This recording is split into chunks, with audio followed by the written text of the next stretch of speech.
Now, are you one of those who work at a company that's allowed you to work from home because of changes made by the pandemic? Well, lucky you. But can you still get fired for drinking on the job, even if you're in the comfort of your own home?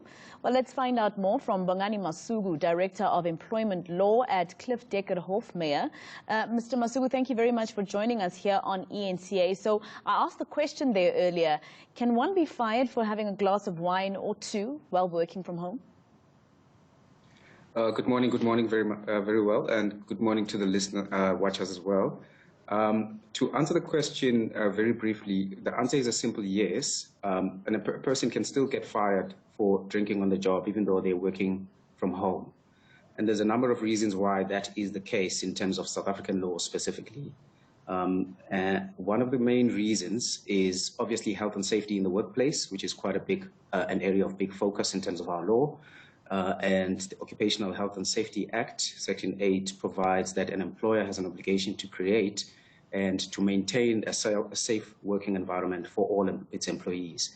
And that obligation extends to making sure that you don't have people who are working while they're under the influence of alcohol. That obligation, unfortunately, extends to whether or not you're working at the workplace or even when you're working at home. And the reasons are something that I can expand on a little bit. Sure. Please do expand, and also just tell us, is it not the company's responsibility as well to also amend policies to stipulate that drinking from home also constitutes a dismissal? So it's possibly one of the things that most employers are going to have to look at, amending the policy to ensure that that level of clarity is obtained. But as matters stand on the application of the policies as they stand in the application of the labor laws of South Africa and case law, I would say that it's not a train smash if an employer has not amended its policies to reflect that change, that even though you're working from home, you're still expected to work or perform your work while you are not under the influence of any intoxicating drugs or substances. Now, in relation to the reasons why this is the case, there are two main reasons, really. The first is the one that I've already touched on, which is health and safety. So you need to ensure that you yourself are safe and that other people that you work with or that you may come into contact with while performing your job functions are safe from whatever conduct you may exhibit while you are under the influence of intoxicating drugs or alcohol. The second main reason is obviously the issue of performance. Employers have the right and prerogative to expect that their employees perform work of a particularly high standard. And those standards of performance can be compromised when somebody is doing the work while they are under the influence of intoxicating substances or drugs. So for those two main reasons, there really isn't a difference between working from home and working at the office in relation to whether or not you can work while under the influence of alcohol. And the employers themselves differ in terms of whether they apply a zero-tolerance policy on alcohol and drugs use in the workplace, or whether they apply a certain level of alcohol is acceptable in the blood through the use of certain tests that they can use to test whether the person is under the influence of alcohol or not. So it really depends on the nature of the employer, whether the employer has that, in terms of the employer's policy, applies a zero tolerance or not so much a zero tolerance. But either way, whatever the policy says of that particular employer, it remains applicable, it remains valid and binding, even if my view would be, even if it has not been amended to say, while you are working from home, you're still expected to perform your work while not under the influence of drugs or alcohol. Now, what else then should workers be careful of in terms of employment law while working from home? I mean, for instance, what if I want to take a nap? Will I also be in trouble for that? It really depends on the nature of the job, I would say. Obviously, when the contract of employment provides for the number of hours that a person works on any given day, and COVID-19 has disturbed a lot of things, but those contracts of employment remain valid and binding on employers and employees. So if you're employed to work from 8 to 5, for example, subject to maybe a 10 o'clock tea break for 15 minutes, and for those employers that provide for such, and subject maybe to an hour's break, say between 1 and 2, you're still expected to comply with your contractual obligations to ensure that you only take your breaks at those particular times, I would argue. And in relation to the issue of taking a nap, obviously, while you are at the office, you wouldn't be expected or you wouldn't be allowed to take a nap while on the clock. So therefore, the same rule would have to apply, even though you'd be working from home.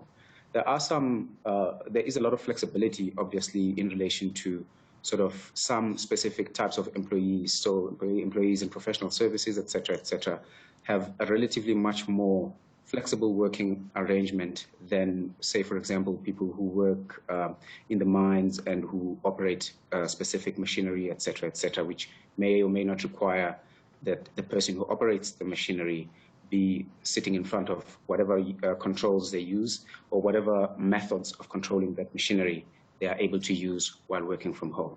So it really depends from one employer to another, and it really depends from the type of the job that the person is employed to perform. And it also goes back, I suppose, to just what are the terms of the contract of employment. So we've spoken about what the employee should be careful of. What else should companies do to also cover themselves as more companies in South Africa start to allow people to work from home? So as you alluded to the example of an amendment to employers' workplace policies, that is one of the things that we mostly advise people, that I would advise employers to have a look at.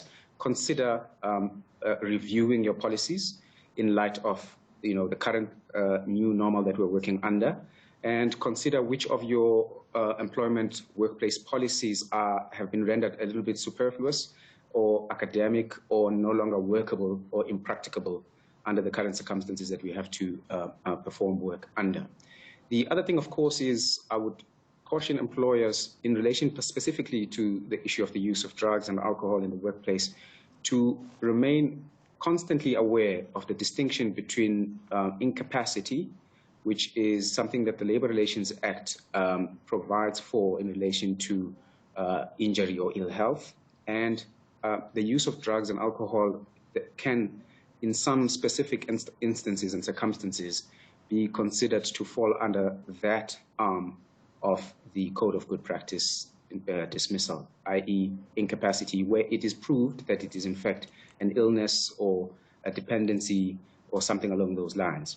And a lot of employers already, even before COVID, had a lot of employee assistance programs, which I would emphasize, they also remind themselves that those they come in very handy in making sure that employees are able to be assisted where the drug or alcohol usage is in fact an illness or a dependence.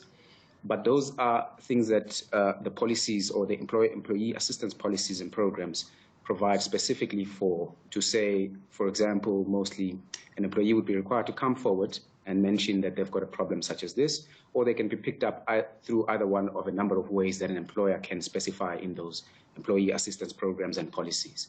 So I would caution those two. I would say be careful, A, to ensure that you review constantly your business model, your policies, workplace policies, to ensure that they are in line with where we are now, the new normal, and B, that you are aware of the distinction between where drinking at work or being under the influence of alcohol or drugs while at the workplace or while working from home is in fact an illness, in respect of which you need to assist the employee through an EAP program, or whether it's just downright misconduct. Bongani had a bit of a rough weekend with friends in a braai, and he comes back to work and he's under the influence of alcohol, or he's actually trying to get rid of maybe a hangover or something like that, and he has a tipple while he's performing his work, which is straight misconduct for which somebody can be dismissed. Well, that was Bongani Masuku, Director of Employment Law Practice at Cliff Decker Hofmeyer. Thank you very much for joining us.